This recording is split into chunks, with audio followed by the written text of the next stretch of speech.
신명기 8장 말씀 전하겠습니다. 신명기 8장의 내용의 가장 중요한 그 단어를 찾는다면, 그 내용의 중심 단어를 찾는다면 여러분 어떤 걸 찾고 싶습니까? 하나님 여호와의 수를 충동하지 아니합니다. 아니다. 충동하지 아니합니다. 좋습니다. 그거와 연결된 아주 이펙트 있는 단어를 찾는다면 기억하라. 뭐라고요? 기억하라. 이 명령형으로 돼 있죠. 기억하라는 거예요. 뭘 기억하냐라고 했더니 40년 동안에 광야길을 걷게 하신 것을 기억하라는 거예요. 너무 재밌지 않습니까? 우리가 기억해야 되는 게 하나님이 주신 은혜, 하나님이 주신 재물, 하나님이 주신 건강, 이런 것들을 당연히 기억하는데 그것들의 기억을 담는 주머니가 있다라는 거예요. 하나님이 주신 은혜나 하나님이 주신 재물이나 하나님이 주신 영광이나 이런 것들을 그냥 담는 게 아니라 그것들이 담겨져 있는 주머니, 그 담겨져 있는 걸어온 길, 세계, 이것을 갖다 우리는 기억해야 되는데 그 이스라엘에 있어서는 뭐가 되냐면 광야길이라는 거예요. 제가 예전에도 여러분에게 설명했지만 이 광야라는 것의 의미를 우리는 반드시 깨달아야 돼요. 광야는 죄로부터 떠나온 것이에요. 광야에는 죄가 없습니다. 죄로부터 떠나왔기 때문에, 애국으로부터 떠나왔기 때문에. 또 하나는 광야는 가나안이 아니다. 가나안이 아니라는 것은 광야는 정착지가 아니에요. 거기서 머물어서 살 곳이 안 된다는 거예요. 그러면 왜 광야는 죄에서 떠났는데 살 곳이 아니냐라는 거예요. 광야에서는 분명히 죄가 없는 곳에서 떠났으니까 광야에서 집 짓고 잘 살 수도 있잖아요. 근데 못 사는 이유가 있다라는 거예요. 죄에서는 떠났지만 광야에서는 뭐가 없냐면 의를 이룰 땅이 없는 거예요. 의의 땅.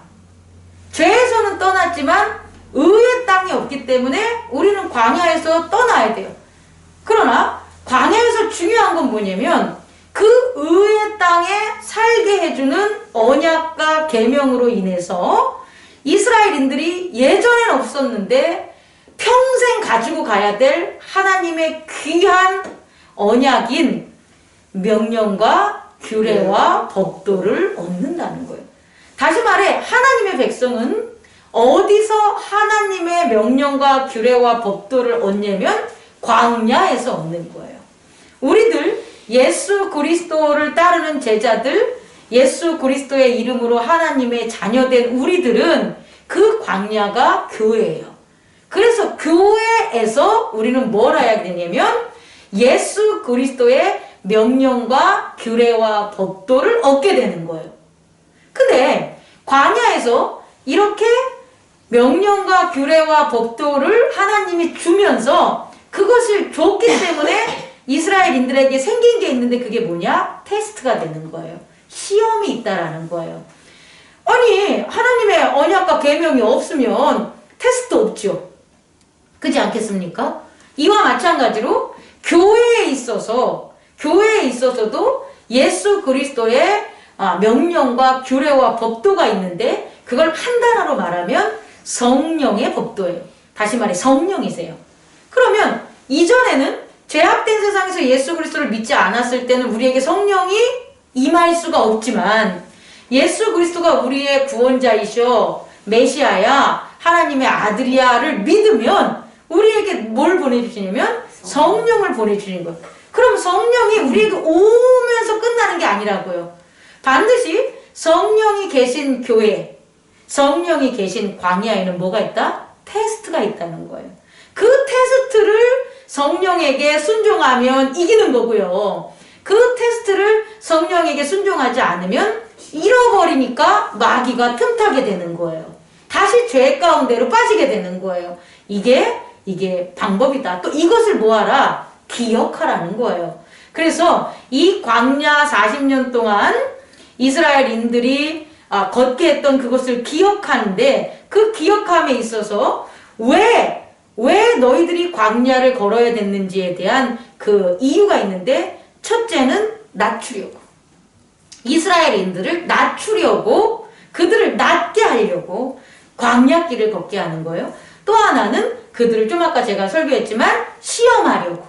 뭘 시험하려고요? 명령, 규례, 법도를 지키는지 시험하라고 광야길을 걷게 했고 그것을 기억하라는 거예요. 여러분 이제 이렇게 이해 가십니까? 기억을 해야 되는데 뭘 기억하라고요? 광야길을 기억을 해라는 거예요. 광야, 이스라엘인들에게. 그 광야에서 하나님의 의도가 뭐냐고 했더니 이스라엘인들을 낮추려고.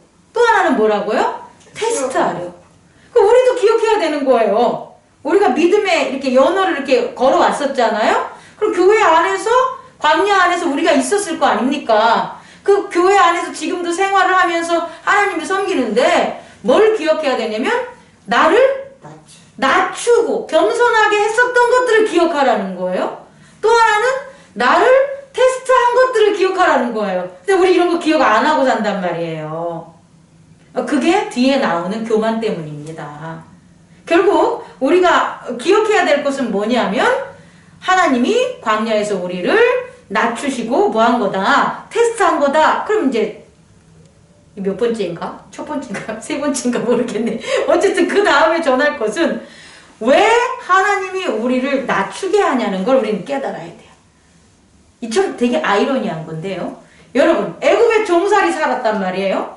애굽에 종살이 산 이스라엘인들은 일부러 낮출 이유가 있어요, 없어요? 없죠. 종인데 뭐 낮추려고 하지 않아도 종인데 낮아질 수밖에 없는 환경이잖아요. 근데 왜 광야에서 이스라엘인들을 낮추게 했냐면 이들이 더 이상 죄의 종이 아니라 의의 주인이 된다는 거예요. 의의 주인. 이걸 잘 기억해 주기 바랍니다. 하나님이 함께하는 가나안 땅에서 그들은 더 이상 애굽에서 있었던 종의 신분이 아니라 가나안 땅에서는 뭐의 신분이 되니까? 의의 주인이 되는 거예요.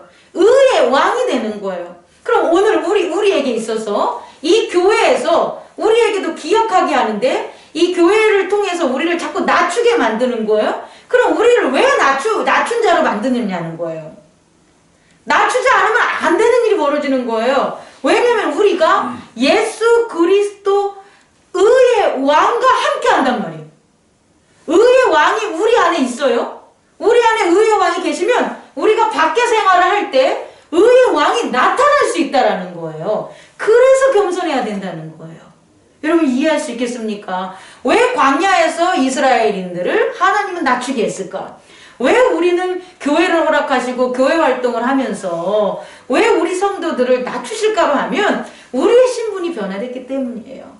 종의 신분이 아니라 의의 주인, 의의 왕이 함께하는, 결국은 주님은 내면에 계시니까 그 왕이 우리를 통해서 드러나잖아요. 그렇기 때문에 우리는 뭐 해야 되냐? 낮춰줘야 된다는 거예요. 겸손해져야 된다는 거예요. 그래서요, 이 겸손이 뭐냐라고 보면, 여러분 겸손이 뭡니까? 겸손은 내가 부족합니다 하는 거예요. 내가 부족합니다 하는데 우리 성도들이 이걸 잘못 생각하고 있는 것 같아요. 세상 사람들한테 나가가지고 제가 좀 부족합니다 이렇게 얘기하는데 그러지 마십시오. 내가 부족하다는 것은 하나님에게 부족하다는 거예요.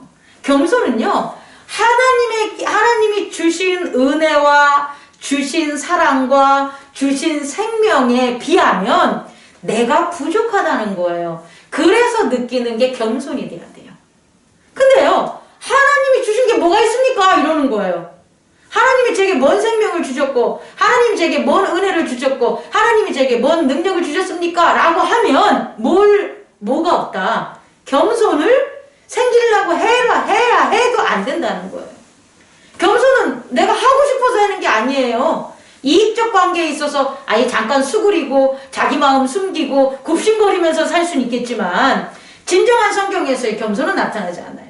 겸손은 반드시 뭐가 된다? 하나님의 은혜와 능력과 그의 사랑이 너무 많은데 저는 참 부족합니다를 깨달았을 때 나오는 게 뭐가 된다? 겸손이 되는 거예요.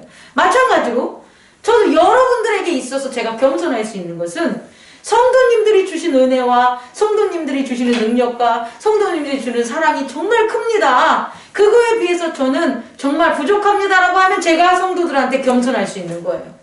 근데 내가 그걸 못 느껴. 아니 성도님들 한 게 뭐가 있어요? 아니 뭐 능력이 뭐 그거밖에 안 돼요? 막 이러면서 성경에 있는 말씀대로 아이고 오늘도 죽어 살아야지 라고 목사가 성도한테 죽어 산다고 그렇게 굽신거리면 마음에서는 온갖 죄와 스트레스와 병이 막 자라지 않겠습니까? 여러분들도 마찬가지인 거예요.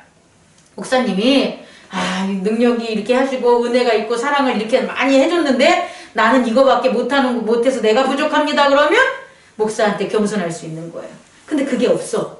그러면 겸손하고 하고 싶어도 할 수 있다 없다? 없다라는 걸 깨닫기 바랍니다. 다시 말해 기억해야 될 게 뭐냐 봤더니 자기를 낮추라는 건데 낮추는 이유는 뭐냐면 우리의 신분이 변해져서 이스라엘인들의 신분이 변해져서 의의 주인이 되기 때문에 낮춰야 된다. 그리고 그 의의 주인으로 삼은 건 누구시다? 하나님이다. 그렇게 하나님이 크신 은혜를 줘서 우리를 이스라엘인들을 의의 주인으로 만들었기 때문에 우리는 누구 앞에서? 하나님 앞에서 겸손해야 된다라는 거예요. 그러면 뭘 지킬 수 있다? 하나님을 지킬 수 있어요. 여러분 이해할 수 있겠습니까? 겸손해서 우리에게 은혜를 그렇게 주신 하나님을 갖다가 그 앞에 겸손하면 하나님은 우리를 안 떠나요. 그래서 하나님을 지킬 수 있고 하나님을 얻을 수 있는 거예요. 제가 성도님들을 겸손함으로 그렇게 살아가면 누구를 지킬 수 있는 거예요? 성도님들을 지킬 수 있는 거예요. 성도들은 안 떠나가요. 성도들이 목사를 겸손함으로 그렇게 세워주면 어떻게 되는 거예요? 목사가 떠나가지 않아요. 근데 겸손하지 않으면 어떻게 된다? 떠나가요.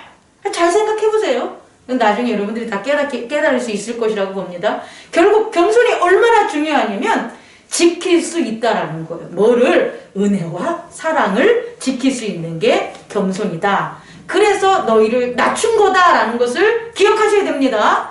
두 번째 기억은 뭐냐면 시험하시는 거예요. 시험하는 것을 기억해야 돼요. 다시 말해 하나님의 백성이 된다라는 것은 영광과 능력을 얻는 것으로만 생각하는데 그 영광과 능력은 반드시 시험이 있다라는 것을 여러분 깨닫기 바랍니다. 다시 말해 우리는 뭘 기억해야 되냐면 우리가 의의 주인과 함께 예수 그리스도와 함께 성령과 함께 한다는 것은 반드시 우리에게 뭐가 있다라는 거예요. 시험이 있다라는 것을 기억하시라고요. 교회에 나온다는 것, 교회에서 하나님을 섬긴다는 것은 반드시 뭐가 있다라는 거예요? 시험이 있다라는 걸 기억하라고요. 교회 와서 룰루랄라 한다는 게 말이 안 되는 거예요, 원래요. 근데 그렇게 잘못된 생각으로 살아가는 거예요. 교회를 가면 다 맞춰지겠지? 교회를 가면 다 내 생각대로 되겠지? 교회를 가면 다 원하는 대로 가겠지? 천만에 만만의 콩떡이라는 거예요. 교회에서는 뭘 기억해야 되냐면 시험이 있다. 그 시험은 뭐냐 봤더니 사람이 떡으로만 사는 것이 아니라는 거예요. 떡으로만 사는 것은 종이라는 거예요. 여러분, 떡 하나 줄게, 이거 해. 네, 알겠습니다. 떡 2개 줄게, 이거 해. 네, 알겠습니다. 야, 여기 있는 떡밥, 떡집 너 다 가져. 아이고, 예, 알겠습니다. 이건 뭐의 모습이냐? 종의 모습이라는 거예요. 근데 하나님이 의의 주인을 우리로 삼으시고 의의 자녀로 삼으시면 우리는 종이 아니라 의의 주인이 되기 때문에 우리는 뭐로 살아야 되냐? 떡으로 사는 게 아니라 뭐로 살아야 된다? 말씀으로 살아야 되는 거예요, 여러분. 이걸 잊으면 안 됩니다. 그래서 말씀으로 사냐, 안 사냐? 말씀을 지키냐, 안 지키냐를 갖다가 시험한다는 거예요. 자, 여러분. 동일한 겁니다. 동일한 교회의 모습, 동일한 삶의 모습, 동일한 어떤 생활의 모습은 겉으로는 동일한데요. 우리는 구분할 수 있는 게 있어요. 뭐냐면 하나님이 주시는 것은 반드시 말씀으로 얻는 거예요. 자, 보십시오. 이스라엘인들이 애굽을 떠났어. 어떻게 떠난 거예요? 자기들의 능력으로 떠났습니까? 하나님의 말씀으로 떠난 거예요. 그 말씀을 누구에게 줬습니까? 모세에게 줬으니까. 그리고 그 모세가 애굽에게 그 말씀을 선포했으니까. 그리고 그 말씀을 누가? 백성들이 따랐으니까 애굽에서 떠난 거예요. 만약에 하나님의 말씀이 모세에게 임하지 않았다면 이스라엘인들은 애굽을 떠날 수가 없어요. 또 봅시다. 이스라엘인들이 가나안 땅에 들어갔어요. 어떻게 들어갔어요? 자기들의 능력으로 들어갔습니까? 자기들의 힘으로 들어갔습니까? 자기들의 계획으로, 자기들의 소망으로, 믿음으로, 사랑으로? 절대 아니라는 거죠. 그들이 가나안에 들어갈 수 있었던 건 뭐로? 하나님의 말씀으로 들어간 거예요. 하나님이 가나안 땅을 너희에게 주겠다는 그 말씀이 있었기 때문에 꼭 그 가나안 땅이 됐던 거예요. 다시 말해 하나님이 주시는 것은 반드시 뭐다? 말씀으로 얻을 수 있다는 거예요. 그렇기 때문에 그 얻은 것을 뭐로 지킬 수 있다? 말씀으로 지키는 거예요. 또 그 얻은 것을 내 자녀에게, 내 후손에게 계승하고 전수해 줄 때도 뭐로 그걸 전수해 줄 수 있는 거예요? 말씀으로 전수해 줄 수 있는 거예요. 이거를 테스트한다는 거예요. 하나님이 주신 것, 하나님이 주신 것을 갖다 지키는 것, 그리고 하나님이 주신 것을 계승하는 게 다 뭐로 이루어진다? 말씀이다. 그 말씀이 바로 뭐냐? 명령과 규례와 법도라는 것을 여러분 잊지 마시기 바랍니다. 그렇다면 마지막으로요. 이와 같은 하나님이 주신 명령과 규례와 법도가 뭐냐라는 것을 우리가 깨달으면 그것은 하나님이 만드시고 오고 가시는 길이다라고 생각하시면 돼요. 뭐라고요? 하나님이 만드시고 오고 가시는 길이에요. 하나님은요, 어디서 그냥 뿅뿅뿅뿅 이렇게 나타나지 않는다고요. 그리고 반대로 뿅뿅뿅뿅 사라지지도 않아요. 반드시 하나님은요, 그의 명령과 규례와 법도를 통해서 나타나시고 사라지신다는 거예요. 그게 뭐냐라고 봤더니 하나님이 우리에게 오고 가시는 길이라는 거예요. 하나님이 오고 가는 길을 우리에게 준 거예요. 여러분 너무 중요한 겁니다. 산에 못 올라가. 저기에 정말 막 금덩어리가 잔뜩 있어. 저기에 진짜 막 내가 필요한 게 모든 게 다 있어. 근데 길이 없는 거야. 어떻게 얻을 겁니까? 길이 없기 때문에 어디로 가다가 다 뭐 하는 거예요? 좌절하고 쓰러지고 죽고 포기하고 떨어지는 거예요. 근데 그곳에 길만 있다면, 제가 길을 냈다면 누구에게 줄까요? 여러분들에게 줄 것 같아요. 내가 만든 길을 누굴 주겠어? 안 그러겠습니까? 여러분들이 그 길을 만들었다면 누구에게 주고 싶어요? 자녀들에게 주고 싶지 않겠습니까? 우리 교회 이웃들에게 주고 싶지 않겠습니까? 그럼 하나님이 만든 길이야. 그럼 누구에게 주고 싶겠어요? 하나님의 백성에게 주고 싶겠죠. 하나님의 자녀에게 주고 싶겠죠. 그게 명령과 규례와 법도라는 거예요. 왜 우리는 하나님의 말씀, 명령과 규례와 법도 안에 있어야 되냐면 그것은 하나님이 만든 길이시고 천국으로 오고 가시는 바로 그 길이 뭐다? 명령과 규례와 법도라는 거예요. 여러분 그런데요. 오늘 말씀 마지막에도 보듯이 이것을 잃게 된다는 거예요. 이 하나님의 길을 잃어요. 하나님께로 가는 길을 잃어요. 하나님 나라의 길을 잃어요. 그러면 세상에 사는 자기의 삶의 길도 잃게 되는 거예요. 모든 길을 잃는다는 건 어둠과 깜깜함과 혼돈 속에 빠진다는 거예요. 그럼 왜? 어떻게 했길래 도대체 하나님의 길을 잃을 수 있냐는 거예요. 그것을 마지막으로 여러분에게 전하겠습니다. 바로 그게 겸손에 반대되는 교만입니다. 교만. 교만의 뜻은 뭐냐면요. 오늘 성경에서도 나와 있지만 마음에 뭐라고 하냐면 내 능력과 내 손의 힘으로 내가 재물을 얻었다라고 생각하는 거예요. 다시 말해 교만은 다른 게 아니고 겸손은 하나님이 주셨어. 하나님이 나 같은 이런 종에게 어떻게 이렇게 주인의 자리를 줬지? 이렇게 하는 게 겸손이라면 교만은 이 자리는 내가 얻은 거야.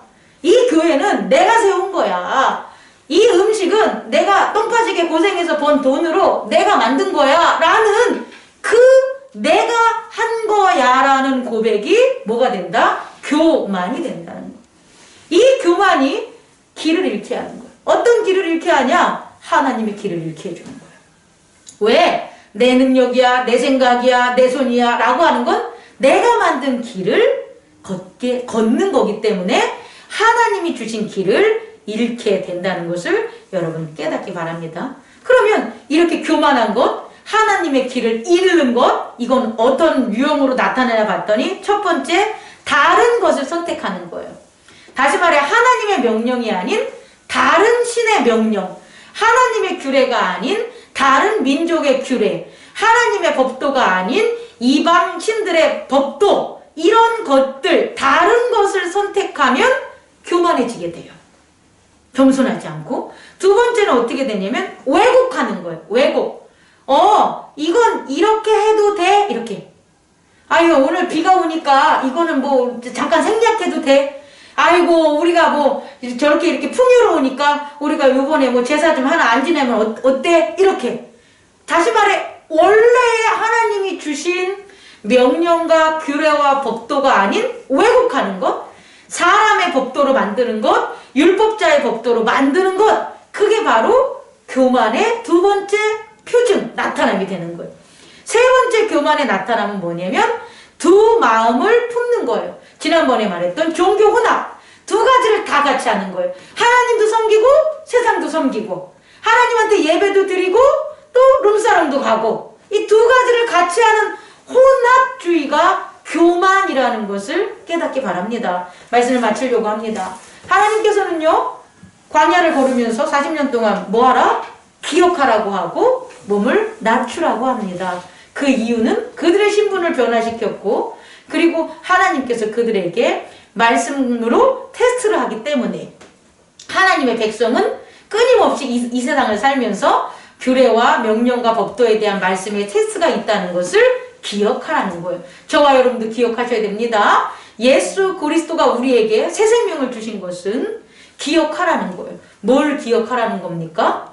우리의 신분이 하나님의 아들로 바뀌었다는 것을 기억하라는 거예요. 또 하나는 우리에게 법이 있는데 그게 뭐다? 성령의 법이라는 거예요. 그 성령의 법을 지키냐 안 지키냐를 갖다 우리는 테스트 하신다는 것을 여러분 잊지 않는 저와 여러분 되길 바랍니다. 기도하겠습니다. 꺼주시기 바랍니다. 사랑과 은혜가 풍성하신 하나님 아버지, 오늘 신명기 8장을 귀한 말씀을 나누면서